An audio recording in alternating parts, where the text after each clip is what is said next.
Hey guys, Ayurveda life में आपका स्वागत है। तो हम लोग पढ़ रहे थे मध्य एवं मदाता। तो हमारा उसका आयुर्वेदा पोर्शन कंप्लीट हो चुका है। अब हम बात करेंगे इसके मॉडर्न पोर्शन की। तो फिर शुरू करते हैं। अल्कोहल अल्कोहल क्या होता है? टर्म अल्कोहल रिफर्स टू किससे? एथाइल अल्कोहल से। फिर बात करते हैं ये होता कैसे है। तो ये ट्रांसपेरेंट होता है, कलरलेस होता है और ओलाटाइल लिक्विड होता है। और इसका जो ऑर्डर होता है तो कैरेक्टरिस्टिक ऑर्डर होता है। इसका जो टेस्ट होता है बर्निंग टेस्ट होता है और किसके स्पेसिफिक ग्रेविटी के साथ में जो होती है 0.79। अब बात करते हैं कि अल्कोहल होता क्या है। अल्कोहल जो होता है वो इनएवेरिएंट सेरिब्रल न्यूरोटॉक्सिक पॉइजन होता है। और ये क्या होता है? Alcohol is one of the commonest, oldest and the easiest available intoxication to human being. मतलब कि होता क्या है, जो अल्कोहल होता है वो ह्यूमन बींग के लिए सबसे पुराना और सबसे आसानी से अवेलेबल नशा है। जिसकी वजह से होता क्या है, तो इसकी वजह से मेंटल कन्फ्यूज़न होता है, लाइट हेडेक होता है, ड्राउजीनेस हो जाता है। अब बात करते हैं अल्कोहल की डिफिनीशन की। तो अल्कोहल होता क्या है, तो ये कार्बनिक कंपाउंड होता है जिसके अंदर क्या होता है, जो एल्काइल के एटम होते हैं, कार्बन एटम होते हैं, उससे हाइड्रोक्सी ग्रुप जो होता है बॉन्ड होता है। मतलब कि एल्काइल के कार्बन एटम से हाइड्रोक्सी ग्रुप जो होता है बॉन्ड होता है। फिर बात करते हैं ये हाइड्रोक्सी कार्बन के डेरिवेटिव होते हैं अल्कोहल, और इनको 3 ग्रुप्स में कैटेगराइज किया गया है। कौन कौन से? तो मोनोहाइड्रोक्सी अल्कोहल, डाईहाइड्रोक्सी अल्कोहल, ट्राईहाइड्रोक्सी अल्कोहल। मोनोहाइड्रोक्सी मतलब जिसके अंदर एक OH ग्रुप पाया जाए, डाई मतलब कि 2 OH पाया जाए, और ट्राई मतलब क्या होता है, जिसके अंदर 3 OH ग्रुप पाया जाए। अब बात करते हैं इसके अंदर कौन कौन से मतलब कि अल्कोहल आते हैं। तो इसके मोनो के अंदर क्या आता है? मेथेनॉल आता है और आइसोप्रोपेनॉल आता है। और डाई के अंदर क्या आता है? इसके अंदर आता है प्रोपाइलिन ग्लाइकोल होता है। और जो ट्राई हाइड्रोक्सी अल्कोहल होता है उसके अंदर ग्लिसरीन होता है। और जो मेथाइल अल्कोहल होता है वो मच मोर टॉक्सिक होता है एथाइल अल्कोहल से। और वही आइसोप्रोपाइल अल्कोहल की बात करें तो वो 3 टाइम्स मच मोर टॉक्सिक होता है मेथाइल अल्कोहल से। अब इसके यूजेस की बात करते हैं। तो इसका यूज़ क्या होता है, जब स्मॉल अमाउंट में हम अगर इसका यूज़ करते हैं तो हमारे लिए बेनिफिशियल होता है। और ये करता क्या है, जो मायोकार्डियल इन्फेक्शन होता है उसका जो रेट होता है उसको डिक्रीज़ कर देता है। मायोकार्डियल इन्फेक्शन के रेट को डिक्रीज़ कर देता है। ये स्ट्रोक और डायबिटीज़, गॉलस्टोन और अल्जाइमर जैसे डिजीज़ में भी इसका यूज़ होता है। और बात करते हैं कि ये क्या होता है, ये ब्रेवरेज होता है, मतलब ये पीने वाला होता है। और जब हम सेविंग करते हैं तो उसके सॉल्वेंट का यूज़ किया जाता है। और परफ्यूम में इसका यूज़ करते हैं, माउथ वॉशेस में इसका यूज़ करते हैं। अब मेडिसिनल यूज़ की बात करते हैं तो ये क्या होता है, तो ये एंटीहिस्टामाइन में इसका यूज़ करते हैं, कफ सिरप में करते हैं, मल्टीविटामिन में करते हैं, सर्जिकल स्प्रिट में करते हैं। अब बात करते हैं इसके प्रोडक्शन की। तो इसका प्रोडक्शन जो होता है वो कैसे होता है, तो इसका जो प्रोडक्शन होता है वो जो शुगर रिच वेजिटेबल होते हैं उसके जो सब्सटेंस होते हैं उसके अंदर क्या करते हैं कि हम ईस्ट का एंजाइमेटिक रिएक्शन कराएंगे, जिसके वजह से हमारा अल्कोहल बन जाएगा, एथाइल अल्कोहल बन जाएगा। मतलब कि हम इसके अंदर क्या कराएंगे, फर्मेंटेशन कराएंगे, जिसकी वजह से हमको एथाइल अल्कोहल ऑब्टेन होगा।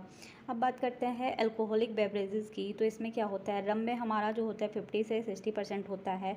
बिस्की और ब्रांडी जिनमें कितना होता है 42.8% से 45% होता है। स्ट्रॉन्ग बियर में जो होता है 10% होता है। वाइन में जो होता है 10 से 15% होता है। बियर में जो होता है 4 से 8% होता है। अब बात करते हैं फीटल डोज की। तो फीटल डोज क्या होता है, तो ये क्या होता है 150 से 250 ml होता है इसका फीटल डोज। अब बात करते हैं इसके फीटल पीरियड की। तो इसका क्या होता है 12 से 24 आवर होता है। और ये क्या होता है इसका रियरली ये कितने दिन का होता है, 5 से 6 दिन में क्या होती है इसमें 5 से 6 दिन देरी से थोड़ी मौत होती है इसमें। फिर बात करते हैं कि रूट ऑफ एडमिनिस्ट्रेशन की बात करते हैं। तो कॉमनली हम ओरली इसका यूज़ करते हैं। टॉपिकली अगर टॉपिकल की बात करें टॉपिकल तो इसका अनकॉमनली यूज़ करते हैं, इनहेलेशन के थ्रू करते हैं और इंट्रावेनस इंजेक्शन के थ्रू करते हैं। अब बात करते हैं इसके फैक्टर इंटरफेयर विथ एब्जॉर्प्शन की। तो इसमें क्या होता है कि कौन कौन से फैक्टर जो एब्जॉर्प्शन में इंटरफेयर करते हैं। तो क्या होता है फूड की बात करें तो अगर हम एम्प्टी स्टमक अल्कोहल लेते हैं तो उससे क्या होता है फास्ट एब्जॉर्प्शन होगा। वही अगर फैटी और प्रोटीन रिच फूड है तो उससे क्या होता है एब्जॉर्प्शन डिले हो जाता है। अब बात करते हैं इसके कंसंट्रेशन की। तो अगर हाई कंसंट्रेशन है तो इसका एब्जॉर्प्शन जो होगा हायर होगा। टॉलरेंस की बात करें तो अगर फैट का डिपोजिशन बॉडी टिश्यूज़ में ज़्यादा है तो उससे एब्जॉर्प्शन जो होगा कम होगा। वही फैट का डिपोजिशन अगर बॉडी टिश्यू में कम है तो उसका एब्जॉर्प्शन जो हो जाएगा वो बढ़ जाएगा। हैबिचुएशन की बात करते हैं तो ये क्या करता है, सप्रेस करता है रेट ऑफ एब्जॉर्प्शन को। अब बात करते हैं ड्रग की। ड्रग में क्या होता है हमारा इंसुलिन हो गया, और फिर इसके बाद में इंसुलिन के बाद होता है हमारा प्रोजेस्ट्रीन हो गया। इनसे क्या होता है कि एब्जॉर्प्शन जो होता है वो इंक्रीज़ हो जाता है, बढ़ जाता है। वही एट्रोपिन के थ्रू क्या होता है, एब्जॉर्प्शन जो होता है हमारा डिले हो जाता है। सॉरी गाइस, यहाँ पे छूट गया है। यहाँ पे क्या है हमारा प्रोजेस्टिमाइज है यहाँ पे। फिर अब बात करते हैं सोडा वाटर में। सोडा वाटर में क्या होता है, तो सोडा वाटर के थ्रू क्या होता है, एब्जॉर्प्शन इंक्रीज़ हो जाता है। अब बात करते हैं चिलिंग की। चिलिंग से क्या होता है, तो एब्जॉर्प्शन में डिले हो जाता है चिलिंग के द्वारा। अब बात करते हैं डिस्ट्रीब्यूशन की। डिस्ट्रीब्यूशन में क्या होता है कि अगर ब्लड इज टू यूरिन की बात करें तो ब्लड में अगर हमारा 1% है तो यूरिन में बढ़कर कितना हो जाएगा, उसके 31 गुना हो जाएगा, 31 टाइम्स ज़्यादा हो जाएगा उससे। अब बात करते हैं ब्लड और एक्सल्ड ईयर की। तो उसमें क्या होता है 1:2100 होता है। और इसमें ब्लड की और स्लाइवा की बात करें तो 1:12 होता है रेशियो इसका। अब बात करते हैं कि ब्लड अल्कोहल कंसंट्रेशन की। इसको हम BAC भी कहते हैं। तो ये क्या होता है, इसको डिटेक्ट हम कर सकते हैं विदिन 2 से 3 मिनट में। और इसका जो एक्सप्रेस कैसे करेंगे, mg से, मतलब कि मिलीग्राम के द्वारा इसको हम BAC को एक्सप्रेस करेंगे। फिर अब बात करते हैं कि मेटाबॉलिज्म और एक्सक्रीशन की। तो जो हमारा 90% मेटाबॉलिज्म कहाँ होता है, लीवर में होता है। वही 10% एक्सक्रीटेड बाई कहाँ से होता है, लंग्स से। लंग्स से कहाँ, ब्रीथ के थ्रू। और किडनी से। किडनी से कहाँ से, यूरिन के थ्रू। और स्किन से स्वेट के थ्रू। अब इसके एक्शन की बात करते हैं तो इसका एक्शन कैसे होता है, तो अल्कोहल जो होता है हमारे सेंटर्स को डिप्रेस करता है, जिसके वजह से किसके ऊपर इफेक्ट होता है, कंडक्शन के ऊपर हो गया, कंडक्ट के और जजमेंट, इन सब के ऊपर इफेक्ट करता है, पड़ता है इसका डिप्रेस होने की वजह से।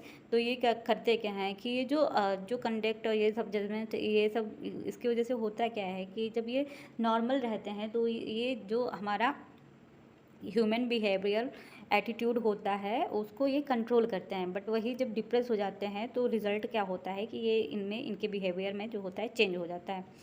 अब बात करते हैं स्टेज ऑफ अल्कोहल पॉइजन की। तो इसको हम 3 डेज से याद रखेंगे। तो पहला क्या होता है डिसेंट। डिसेंट मतलब क्या होता है, ऑलमोस्ट इसमें नॉर्मल बिहेवियर होता है।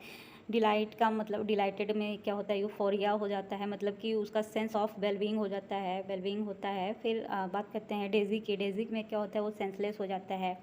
डेज्ड की बात करें तो उसमें क्या होता है, वो कंफ्यूज रहता है। डिजेक्ट की बात करें तो स्टॉपर हो जाता है, मतलब उसको पागल जैसा वो बिहेव करने लगता है।